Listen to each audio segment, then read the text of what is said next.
Welcome back to The Silent Truth. Life has a way of showing us who truly stands with us, and sometimes the cruelest betrayals come from those we love the most. Today's story is one of pain, betrayal, and justice. It's about a mother whose daughter turned against her in the most heartbreaking way, only to learn that greed never wins in the end. Stay with me until the very end, because the way this story unfolds will leave you speechless. My name is Margaret. I am 70 years old, a retired school teacher, and a widow for nearly 15 years. I have lived a simple life, one built on love, honesty, and hard work. My husband and I raised our only daughter, Claire, with everything we had. She was our world, the light of our lives, and the reason we kept going during hard times. We weren't rich, but we gave her love, security, and an education so she would never have to struggle the way we did.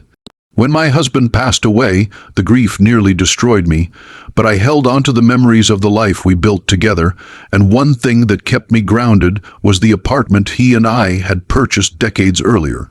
It wasn't luxurious, but it was ours, fully paid, legally in my name, and filled with years of memories.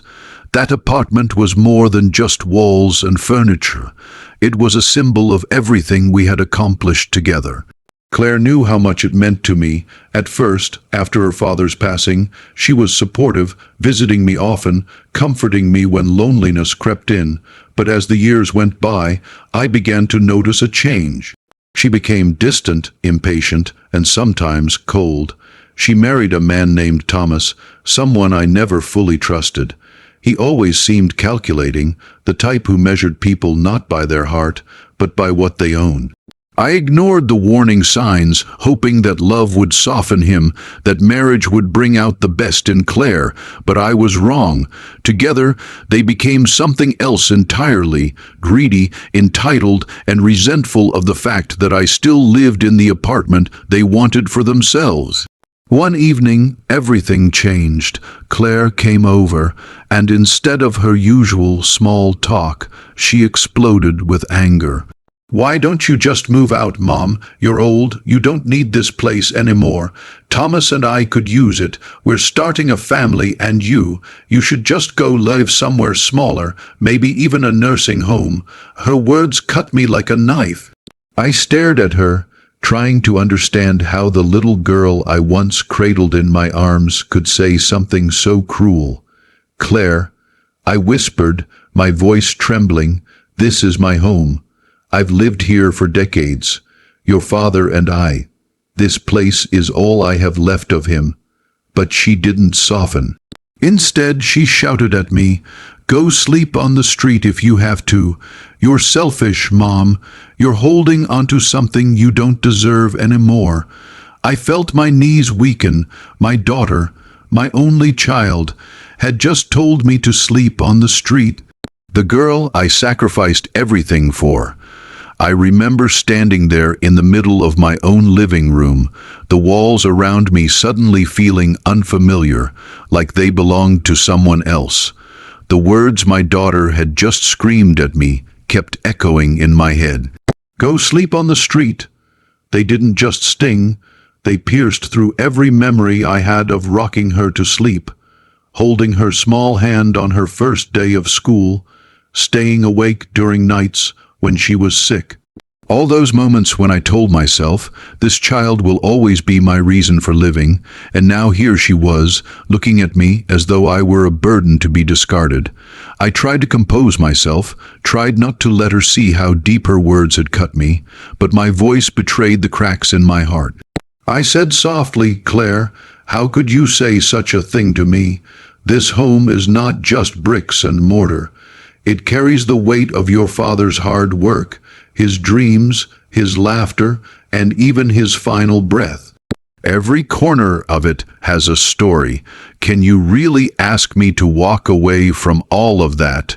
She rolled her eyes, her face twisted with irritation, as though my love for the apartment was nothing but foolish sentimentality.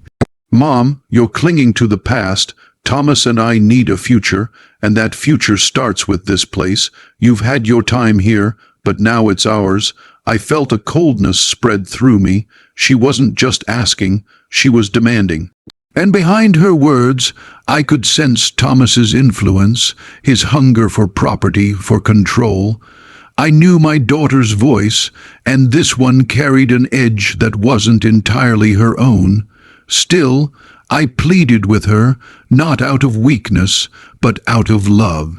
I reminded her of the sacrifices her father and I made, how I worked 2 jobs while still helping her with homework, how we skipped vacations so that she could have the best education possible, how every corner of that apartment was built with sweat, tears, and hope for her future.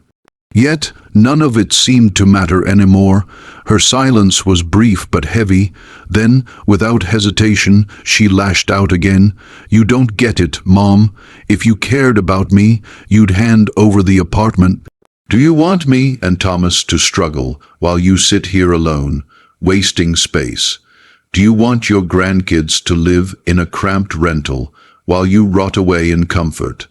The venom in her voice made my hands tremble. I wanted to reach for her, to hold her face in my hands the way I did when she was little, to ask her where that innocent, loving child had gone. But the distance between us was no longer just physical. It was deeper, a canyon carved by greed and entitlement. I could hardly recognize her. She looked at me not as a mother, not as the woman who gave her life, but as an obstacle. And that realization was perhaps the most painful truth of all. I sank into my armchair, feeling smaller than I had ever felt before. For the first time in my life, I feared my own child. I feared what she was capable of, how far she would go to get what she wanted. And I feared losing the very thing that tethered me to my past and to the memory of my husband. The apartment was more than shelter. It was love in physical form. It was the laughter of birthdays celebrated in the kitchen, the warmth of winters spent together by the heater, the quiet evenings when my husband would read his newspaper while I sewed in silence. Giving it up would be like erasing our entire life, like telling the world that none of it mattered. And yet my daughter stood there, demanding it as if it were nothing more than a piece of real estate. Thomas wasn't present in the room that evening, but I could almost feel his presence through her words. His shadow loomed large over her decisions, and his greed spoke louder than her conscience. I knew then that the battle wasn't just between mother and daughter. It was me against both of them, against their hunger, against the cold calculations of a man who had married into my family not for love, but for what he could gain. My chest tightened as I tried to steady my breathing. Claire was still talking, her words spilling out in sharp bursts, but my mind began to drift. I was remembering the day her father and I first stepped into this apartment, young and hopeful, clutching the keys like they were a promise of better days. We painted the walls ourselves, chose the curtains together, and laughed when we couldn't agree on furniture. Every detail was stitched with care and compromise, with the love of 2 people who believed in building a home, not just owning a property. And now, decades later, that dream was under threat from the very person we built it for. I wanted to scream, to tell her no, never, over my dead body, but the weight of betrayal made my voice falter. Instead, I sat there quietly, watching her storm through the apartment, muttering about how she would make changes once it was hers. She didn't even notice the tears welling in my eyes, or maybe she noticed and simply didn't care.